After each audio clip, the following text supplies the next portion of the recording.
Hi guys, and welcome to GuildMag's 2015 Gamescom coverage. We've been talking a bit about the mastery system as a kind of endgame system for Heart of Thorns, and we're going to do a little bit of a Q&A here today. So we've asked the community a couple of questions, Sure. And we've also come up with some of our own, so we're just going to see how many we can get through, I guess. Okay. So the first one then is the idea of challenging content for veteran players is kind of a new direction that Heart of Thorns is taking compared to kind of what's in the base game. Mm-hmm. Have you looked at any other games for inspiration, specifically MMOs? Well, I mean, I think that all developers look at a huge variety of games for inspiration. I mean, so it's sort of hard to answer. I mean, yeah, of course we're looking at all kinds of other games for inspiration. We're big gamers. We play lots and lots of games. But we also understand that Guild Wars 2 is its own unique experience. And when we're looking at what are we going to do for all of the content for Heart of Thorns, we're always asking ourselves, what is going to be the best thing that's Guild Wars 2? You know, we don't want to make something that doesn't feel like it's part of the game. We really want it to fit into Guild Wars 2. That makes a lot of sense. Yeah. So a lot of groups run dungeons and fractals as endgame things, and especially in pugs, they tend to stack in specific areas. Mm-hmm. Is this something you're looking to kind of combat in Heart of Thorns? Because they kind of tend to trivialize a lot of encounters in the base game. For us, when we think about like how players are going to interact with the game, our number one question is it fun? We're not like looking to like get players, we don't want to be like, no, we don't want you to be able to beat our stuff. It's not a competition between the players and the developers. We just want them to have a good time. So for us, when we look at anything that they do, from like Zerging or like anything like that, if it's fun, we're for it. Like if it's a good time, if you're having a good time, we want players to do that. And we do spend a lot of time in the game ourselves. We spend a lot of time looking at what players are saying. And so, yes, sometimes there are sort of issues with stuff that might trivialize content. And if that makes it less fun, we're concerned about that. But if it's a situation where players are getting together and they're having a good time playing together, then we're totally fine with that.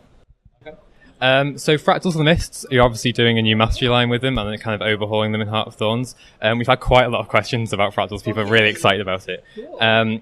So with the new one scaling past 50, are we going to need new agony resistance and things? And are there going to be sort of new infusions that people are going to have to obtain to be able to do past 50? So the short answer is yes. So as you go up in scale, you are going to need sort of more agony, so it will continue to scale. But with this overhaul, we are looking at sort of rebalancing, not just in the new 50 to 100 scales, but all the way across, and balancing it so that it's a little bit more smooth. Like we really want it to feel like more of a gradual increase as you gain the need for more and more agony. We want to introduce more ways for you to get more agony, because we do understand that right now it can be a bit difficult to get enough infusion slots in order to have it. So we're looking at sort of rebalancing that and making it feel like more of a smooth progression. So you also mentioned in the recent blog post that you're looking to make more builds viable in Fractals of the Mists. At the moment, at level 50 and kind of really high levels, you might as well be Berserker because you'll just die. You're going to die no matter what, really. So are you... does this mean that you can see many more builds, like tanky and support builds, becoming viable in Fractals past 50? Or is it mainly sort of condition damage?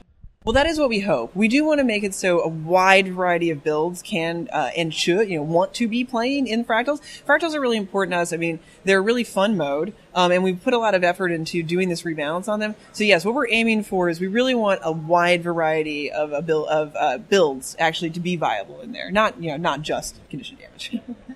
And so the final one a lot of people asked about, so we had to ask it.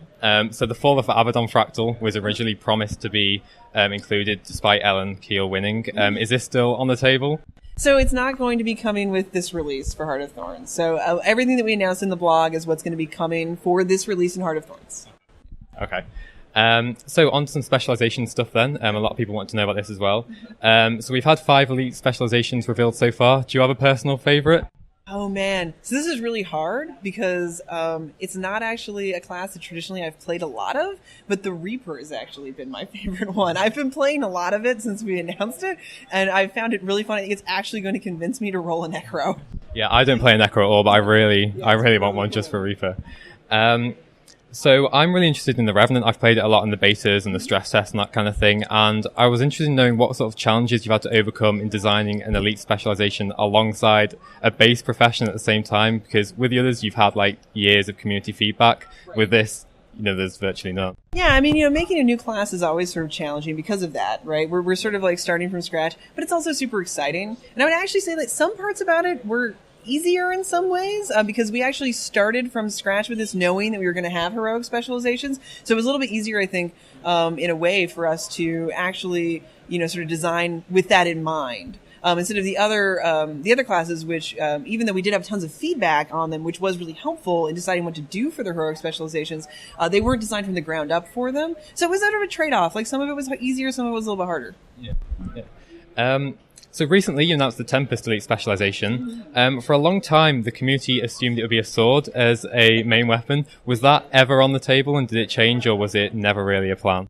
Well, I mean, it's hard to say. In development, all kinds of stuff happens. And, like, honestly, like, I always sort of joke that you guys would be bored to tears if you could see, like, everything that we considered. But I don't think specifically the sword was on the table for the Tempest. But, I mean, honestly, like, I probably would have to ask even the balance team, because maybe for one of them it was.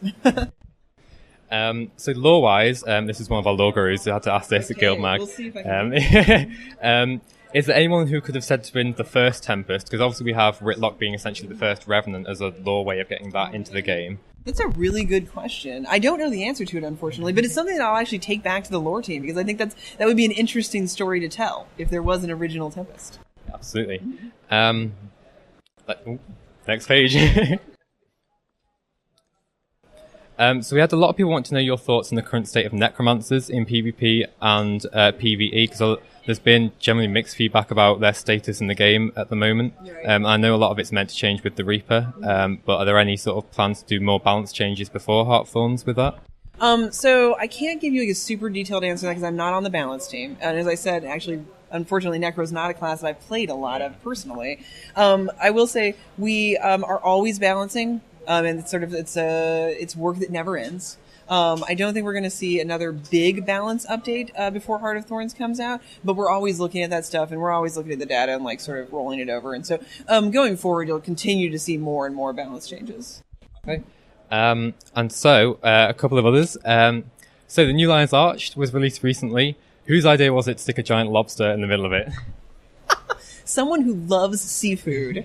I don't know how much people have seen if you go to the top of the lobster, there's an NPC there that is looking for butter. So clearly someone who loves seafood put that there.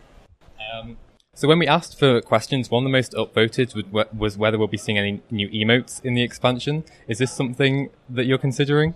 We don't have any new emotes planned right now for the expansion. We do have a pretty robust set now, and of course we'd love to add more at some point, but not for Heart of Thorns. Okay. So a few months ago, Final Fantasy XIV, which is an MMO I play, released its first expansion, and in it they included a DirectX 11 client for optionally. I know Guild Wars 2 had its own sort of heavily modified game engine, so are there any plans in the future to kind of see improvements to this engine, sort of like a DirectX 11 client or multi-CPU core, better support for that? So I can definitely say that with Heart of Thorns we are making a lot of engine improvements. I don't know offhand whether or not those explicit things are going to be included in it, but our engine team is pretty brilliant, and they're always working on making the game client more optimized and run better on newer machines. Okay, I guess last one then, since we're running out of time. So a lot of players like myself have found themselves logging in less since Season 2 ended, kind of between this gap between waiting for Heart of Thorns. Is this something that you're kind of looking at to add more stuff, filler content between now and Heart of Thorns, or is it just going to be kind of a wait until the expansion hits? We're really focused on getting the expansion to be the very best experience it can be. And betas are starting for us, which is something that we're really focusing on as a development team. For us, betas are not marketing events. Like, they really are about testing content. It's very important for us actually to get players in, hear their feedback, and do iteration on those betas. So that's going to be taking a lot of our focus for the next several weeks. All right, well, I guess that's it. Thanks a lot for answering our questions. Yeah, thank you very much.